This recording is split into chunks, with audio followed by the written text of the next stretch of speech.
कहीं ज्यादा बड़े दायरे में आप देख रहे हैं कि बुलडोजर राज चल रहा है। कहीं भी बुलडोजर से किसी के भी मकान को गिरा दो, किसी को भी उजाड़ दो।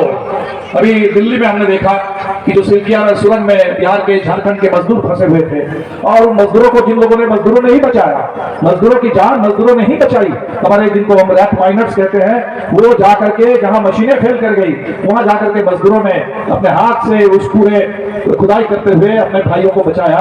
तो उसमें जो मुन्ना कुरैशी थे, उसमें जो तो वो जो थे दिल्ली में, उनके घर को भी बुलडोजर से गिरा दिया गया।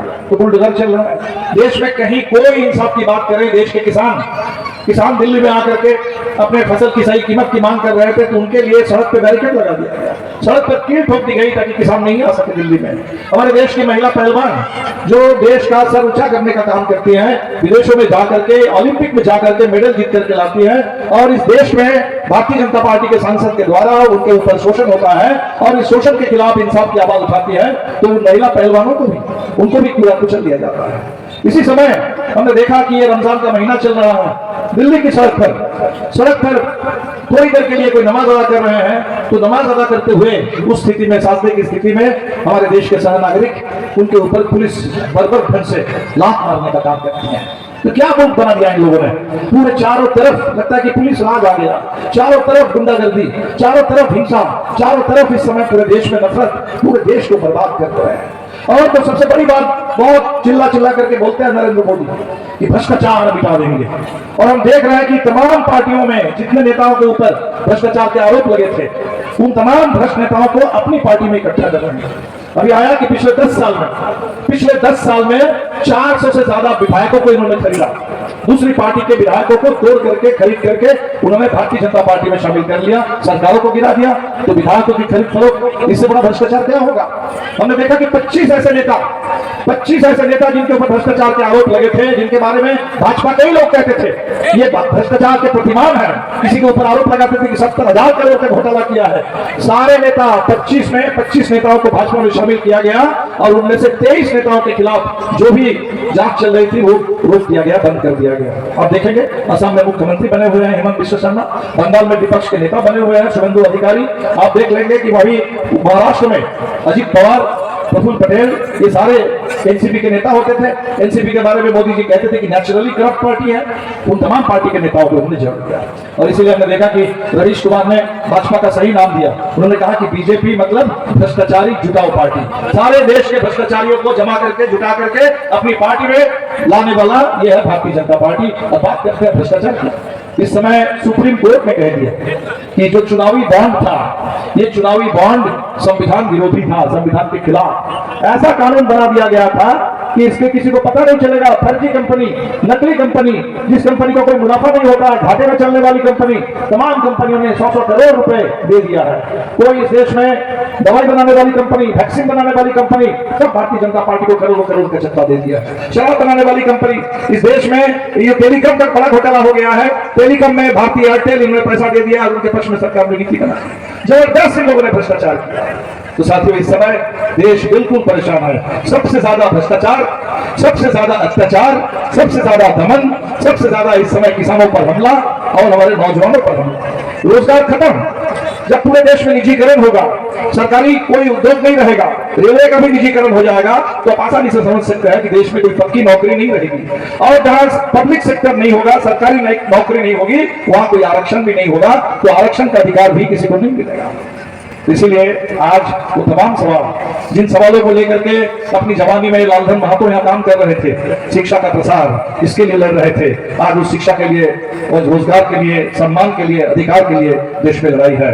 हम आपसे अपील करेंगे, अभी अप्रैल का महीना है, मई में 20 तारीख को चुनाव है।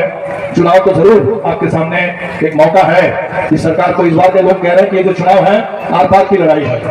अगर तीसरी बार फिर एक बार मोदी सरकार कहीं जीत के आ गई तो जो भी बचा खुचा लोकतंत्र है देश में, जो भी अंबेडकर का संविधान बचा हुआ है अभी भी, वो बचा खुचा संविधान अब नहीं रहेगा। भाजपा के एक नेता ने कह दिया कि 400 पार का नारा हम लोग इसलिए देते हैं ताकि 400 पार का बहुमत मिलने पर उस संविधान को हम लोग बदल देना चाहते हैं। तो ये संविधान बदलने के लिए, लोकतंत्र को खत्म करने के लिए पूरे देश के तमाम पूरे कल कारखानों से लेकर के खेती बाड़ी, इस देश की शिक्षा, इस देश के पूरे स्वास्थ्य व्यवस्था, सब कुछ अदानी अंबानी के हाथों, कॉर्पोरेट के हाथों सौंप देने के लिए नरेंद्र मोदी ने साजिश कर रखी है। और इस साजिश से अगर देश को बचाना है, अपने बच्चों के भविष्य को अगर सुरक्षित रखना है, बाबा साहब अम्बेडकर के उस संविधान को अगर बचाना है, भगत सिंह की इस आजादी को अगर बचाना है, तो हमारे सामने एक मौका है कि संविधान ने हमें जो एक अधिकार दिया है, एक ही अधिकार दिया है, सबको एक एक वोट का अधिकार है। उनके पास जो हथकंडे हैं वो संविधान विरोधी है। वो जो बॉन्ड से पैसा इकट्ठा कर रहे थे वो संविधान विरोधी था, लेकिन हमारे हाथ में जो हथियार है वो संविधान से मिला हुआ अधिकार है, वो एक एक वोट का अधिकार है। उनके पास जो हथकंडे हैं वो संविधान विरोधी है।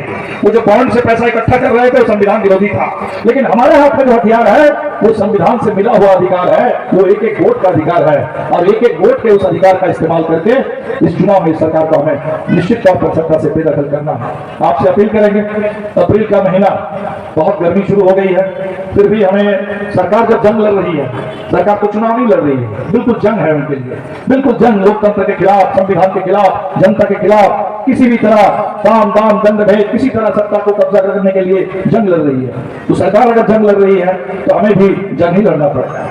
हमें भी बिल्कुल इस सरकार के खिलाफ, लोकतंत्र के लिए, आजादी के लिए, न्याय के लिए, बराबरी के लिए, अपने अधिकार के लिए, हक के लिए जंग लड़ना होगा। तो इसीलिए पूरा अप्रैल का महीना है, इसको काम में लगाइए। हम 2-3 बात आपसे करेंगे। हमने देखा आप लोगों ने एक अभियान छेड़ दिया है, घर घर चलो और 20-20 रुपए का कूपन से जनता से पैसा लो।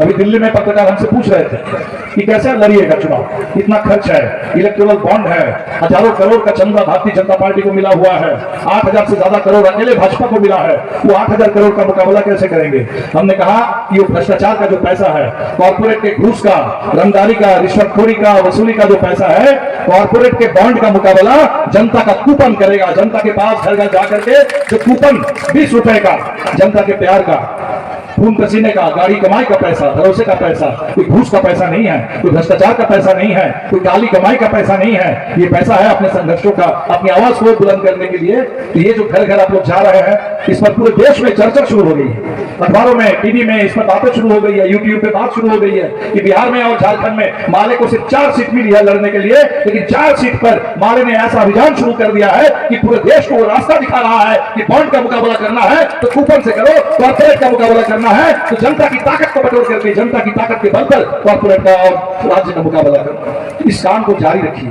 इसको आगे बढ़ाइए। इस महीने में कुछ महत्वपूर्ण दिन है। 11 अप्रैल ज्योतिबा फूले की जयंती है।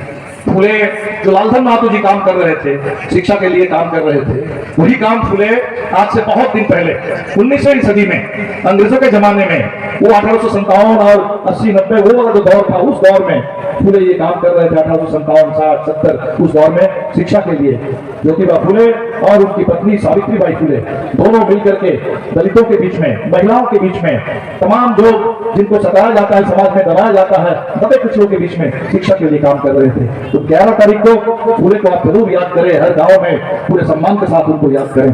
14 अप्रैल बाबा साहब अम्बेडकर की जयंती है। बाबा साहब अम्बेडकर की जयंती में बाबा साहब अम्बेडकर का भी यही नारा था, शिक्षित बनो, शिक्षित बनो, संघर्ष करो, संगठित हो।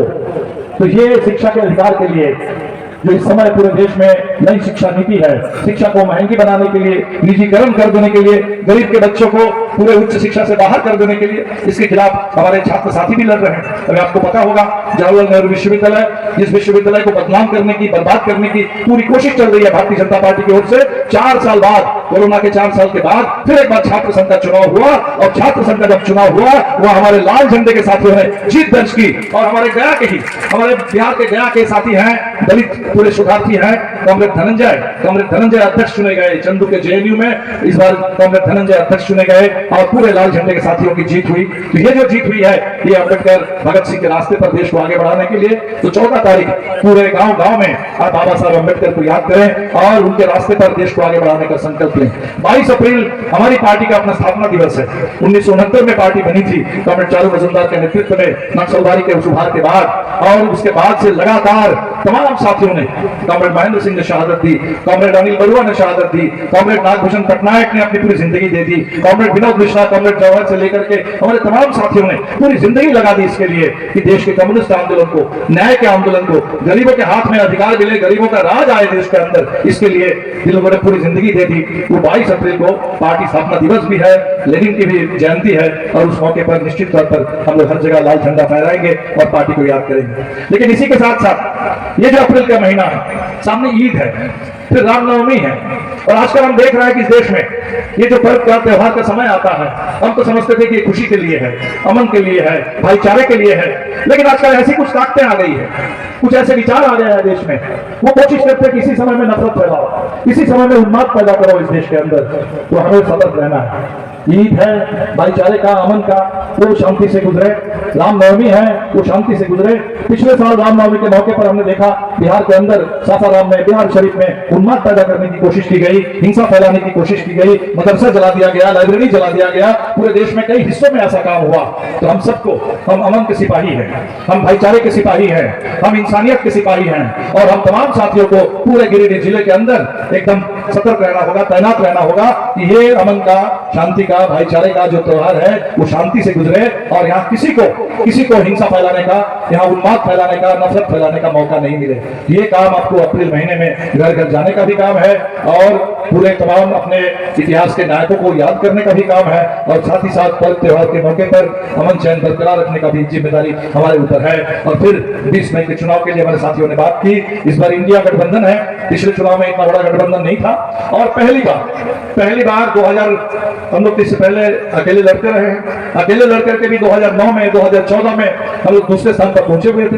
राजकुमार जी 2009 में, 2014 में दो बार यहाँ सेकंड पोजीशन पर रहे हैं, और इस बार पूरा गठबंधन साथ है। और जब पूरा गठबंधन साथ है और विनोद जी को इस बार पूरे गठबंधन की ओर से उम्मीदवार बनाया गया, तो निश्चित तौर पर पूरे झारखंड की उम्मीद है, पूरे